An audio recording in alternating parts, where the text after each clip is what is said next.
Welcome back, ladies and gentlemen, to another fun edition of Holding It Down. I am Henri. This is Devin.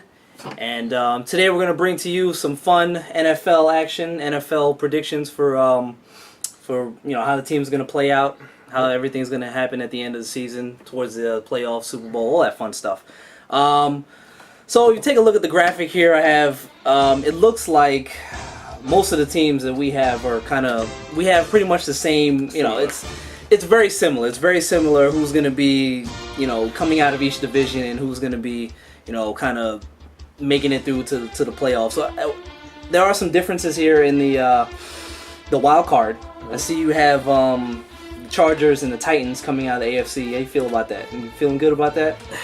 I am kinda. The AFC is tight. You have your 2 or 3 top teams you expect to be there. Yeah. And then you have just like 5 teams just lumped up. Right. And they're not great. They're not bad, but it's just, very similar where you could pluck, one in and put one out and whatever. So you got the Chargers and Titans. I went with the Dolphins and the Texans. I just like the Texans are not the 2-14 team that they were last year. No. I don't know.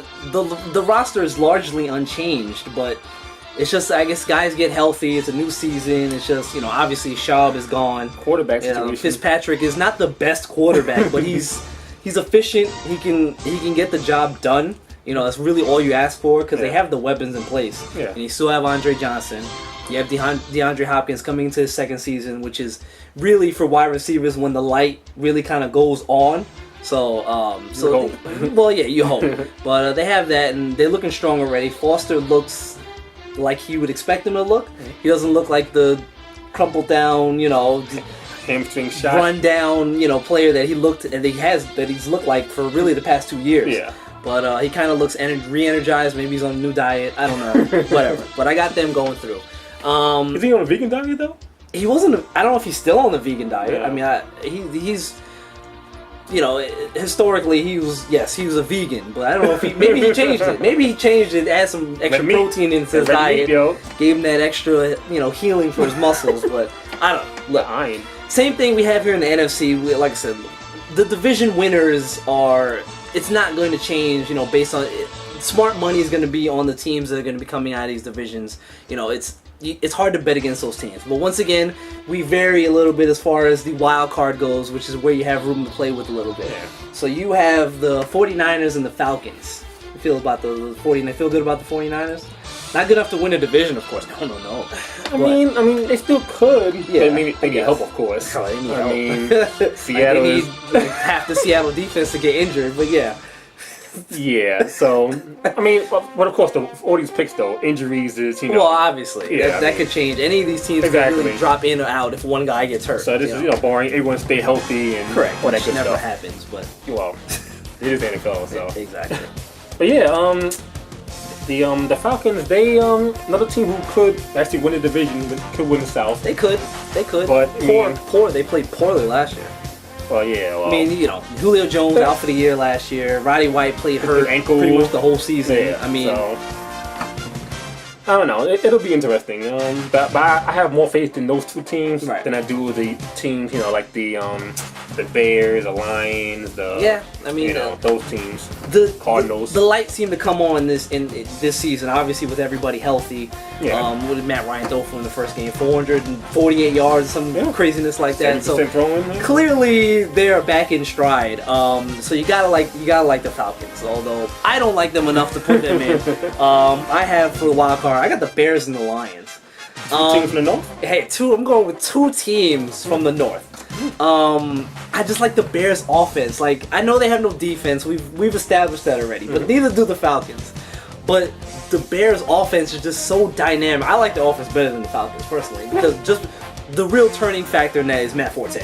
Okay. It's they both have the same kind of wide receiver dynamic where you have the veteran guy that's still really good, and you got the young guy that's really coming into his own and kind of dominating. Obviously, that's Julio and Alshon and Brandon Marshall and Roddy White respectively.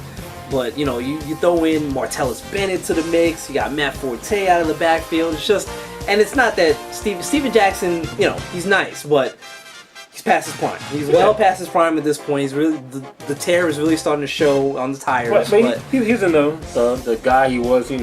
Louis. But their main guy at the backfield is either Rodgers or the rookie Freeman. Right. This is true. And neither one of them to me holds a candle to Matt Forte. No, of course not. But I mean, and of course their tight end situation is not what it was last year and the year before that. And the year before that. It's not. Tony's gone. He's retired. So I also gotta give the tight end edge in that department to the Bears as well. Yeah. Of course, Toliolo, whatever the guy's name is. Yeah, he's no slouch. No, he's not. But he's no Martellus Bennett either. Is Martellus Bennett like a? I'm not saying Martellus Bennett is all worlds, but if you look at his numbers, if you look at Martellus Bennett's numbers from last year, the only difference between him and Julius Thomas is touchdowns.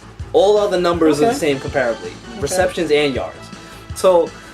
As for the Bears offense, it's just a matter of Jay Cutler staying healthy. Jay Cutler staying healthy. Now listen, but it's the offense. Look at the offense. Between Jay Cutler's numbers and Luke McCown's numbers from last year, Josh McCown, between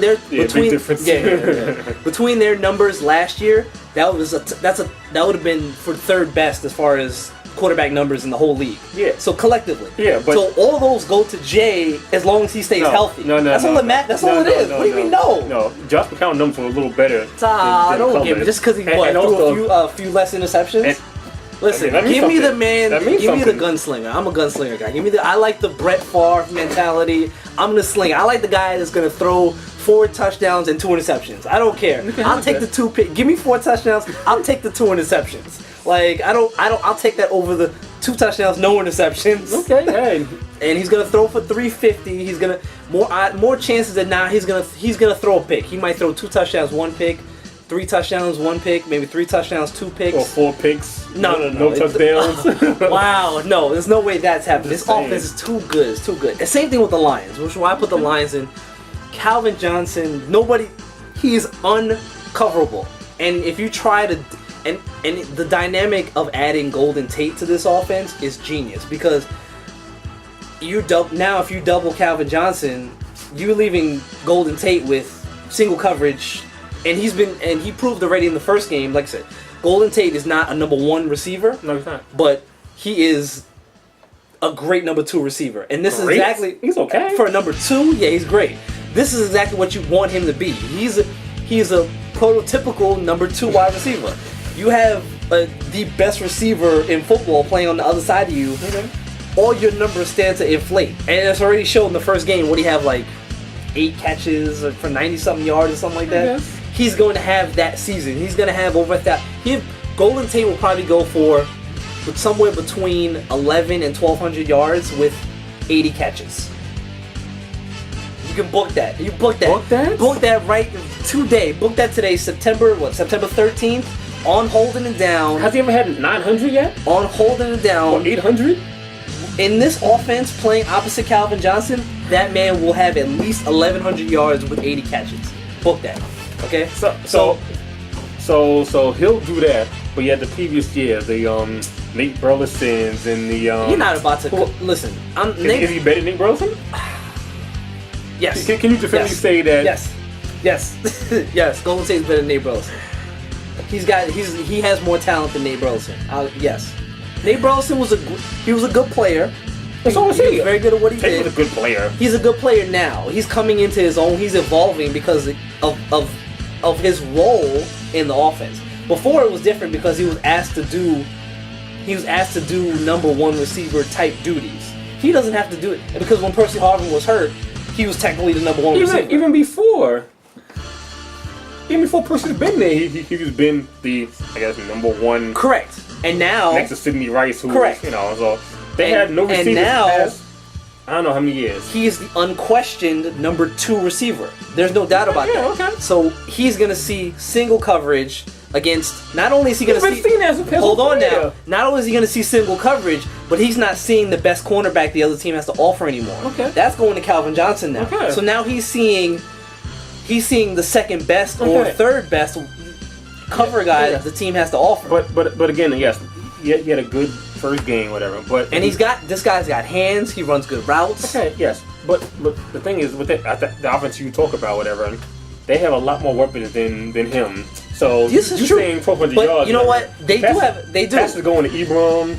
Passes going to he's gonna get more. Pettigrew. He's gonna get more targets than those guys. Other than Bush and Joyke Bell out of the backfield, he's gonna see more targets than the slew of stable of tight ends that they have that are patchworking together. He will see more targets than those tight ends. I promise you that. Okay, targets is one. And then after him, there's no real third option wide receiver. By the way, they're pretty. This is a pretty big drop off after him. I don't know if you've noticed. I mean, that's how it's been the past few years. I mean. Yeah, but that was usually after Calvin. After Calvin, that drop off was. So now you have Golden Tate on the other side. It gives you a little bit more leeway. But I guess nonetheless. Yeah. So we've got our wild cards. We've got the division set up. So who do you have in the AFC? I see you have Denver coming out of the AFC. Yes, they're the best team still. They're they added some older parts. The Wares, right. T.J. Ward. Yep. A few other guys I can't think of right now. Right, and Von Miller's back. Yeah. So I mean, that's just pretty much strengthening their team already. I mean, I don't know if they're better yet to compete with the Seahawks. Mm-hmm. But I think they can still because last year, a lot of their issues was on the O-line. Right. Clady was going and someone else was going. This is true. I mean, in the Super Bowl, they did play with that. Could things have been different if Ryan Clady was there? I mean, you're talking about all-pro, lineman here that's missing from your lineup against the best defense in football. Yeah. But also they actually added weapons on offense as well. They lost Decker, but Emmanuel Sanders showed that Emmanuel Sanders. I think we can go out on a limb. Emmanuel Sanders is better than Eric Decker. He adds a different dimension. He has a much different dynamic. Never had a receiver like that before. Right. He has a speed much receiver, shifty. He has a much different dynamic than Eric Decker. Yeah, but they're top down. And then of course you got to consider now that with the Wes Welker suspension pretty much getting lifted here, he'll be back within the week. So you got to add that back. Of course, that's for the right now, but he would have been back for the long haul anyway. But so you got Denver coming out of the AFC, and in a bold move, you've got the 49ers coming out of the NFC. How do you feel? Talk to me about that. I think because they were one play away last year, the little tip pass Sherman did, and who was it? That's going in football. Yeah, well, did we discuss that already? Did we discuss that? That's probably next show. Anyway, the tip pass, whatever, is pretty much inches away. So 5 more inches, over his head, wouldn't touch down, and would have been San Fran going Super Bowl. If it was anybody else but Richard Sherman, probably. But anyway, go ahead. Yeah, thank you. Mm-hmm. But I think they're the only team really who plays Seattle. Well, plays them tough. Right. Other than those few games in Seattle during regular season when they got their doors blown off. Yeah. Other than that, they play Seattle tough. I mean, they have guys on O-line. Right. They have guys with pressure on them. And what's the name? I mean, and San Francisco looked good. They looked good week 1. They do. I mean, they destroyed Dallas, and Dallas just looks terrible. I think that was a testament to how bad Dallas actually is versus how good the 49ers are. Yeah, I don't expect them to be on 10 right now. Right. But obviously, this is a team that right now is missing Aldon Smith. Yeah. It's missing Navarro Bowman. Yeah. So, which is 2 out of their 3 best players on their whole defense. And their running backs as well. Yeah, correct. So, it is what it is. But they'll come to pass. So, I have the Seahawks coming out of the NFC because why not? I mean, it's the Seahawks. I mean, it's safe pick. Yeah. It's a safe pick, but they absolutely blew Green Bay off the map. Okay, with the defense, they just picked off exactly where they left off in the Super Bowl, and they made Aaron Rodgers look silly. But now, he didn't look silly. Their scheme and their philosophy into the game was silly. Just trying to throw the ball left side of the field. That was silly on their part. Hey, I mean, they changed what they try to stay away from that man Richard Sherman, so they had to throw to the whole left side of the field the entire game. That's what happens when you got to stay away from the best cornerback in football. Which he's not, but nonetheless, they're just too good. They're just too good. This team has too many weapons. They have the best secondary in football. Mind you, don't forget, yes, the defensive line lost Red Bryant, Chris Clemens, who both went to Jacksonville, by the way. But it's not like they still got they still got big guys in the middle. They still have play. They got Bruce Irvin coming off the edge. They still have Bobby Wagner in the middle. Like they still have rushers. It's like they didn't even. It's almost like they didn't even. It's not even a big blow that they lost these two guys. It's like, part of their whole their philosophy or whatever. They move guys in and out. Right. And keep guys fresh. And, I mean, Brandon Brown is gone. I mean, he was gone for most of the season last year. So it's like Byron Maxwell came right in and stepped right into that role, and it's like taking over and being that man on the other side of Richard Sherman, the best cornerback in football. But so, like I said, and not only defense, they got weapons on offense. Russell Wilson he plays smart with the football. He makes plays. You got beast mode. You got Percy Harvin. You got Doug Baldwin for what that's worth. I mean, yeah. They're just too good. They're just too good for me not to pick them to come out the NFC. So, and for me coming out the AFC, I have the Patriots. Now I'm gonna forego the Denver pick because I think that once again we have to err on the side of guys being healthy. So if Gronkowski's healthy, and with time, yes, they went out there and they lost the first game to the Dolphins. And they had a lead. They had a lead at the half, and the Dolphins came back and ended up winning the game. But I still think that it's there. Granted, Gronkowski has a few catches. He had a touchdown, but he still looks stiff. He doesn't look like Gronkowski. Like he's still working the kinks out of that. So that may take him a few games to really get that going. I mean, they got Shane Vereen out of the backfield making catches. They still really haven't figured out past Julian Edelman what the wide receiver situation is. Because is it Kenbrell Tompkins? Is it Aaron Dobson? Is Damian Dola going to stay healthy for longer than 2 games? But I think those pieces will be enough healthy for Tom Brady to get over that hump. Now, granted, and on defense now you add the Darrelle Revis, you add, Vince Wilfork is back. So, listen, they've got it. To me, the Patriots are going to be there, and they added Brandon Browner. So the Patriots they spent some smart money. So even though they lost that first game to the Dolphins, it didn't really look like they should look. They'll work the kinks out. This team they can come out. They're coming out the AFC. This is the team. This is the team, not the Broncos.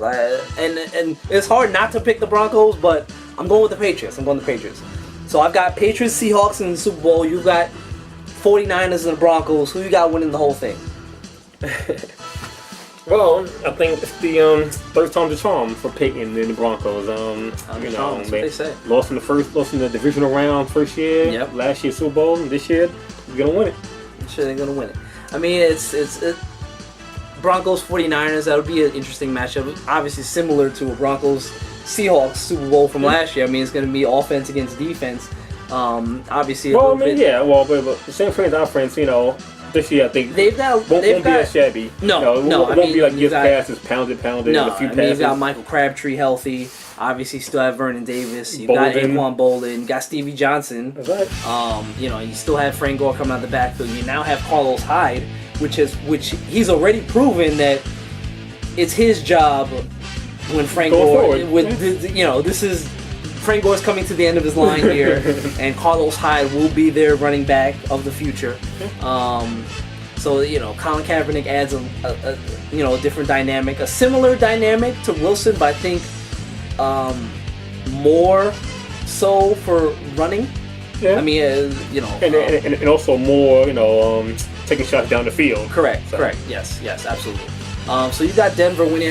My Patriots Seahawks matchup. I have back-to-back Seattle Seahawks taking another championship.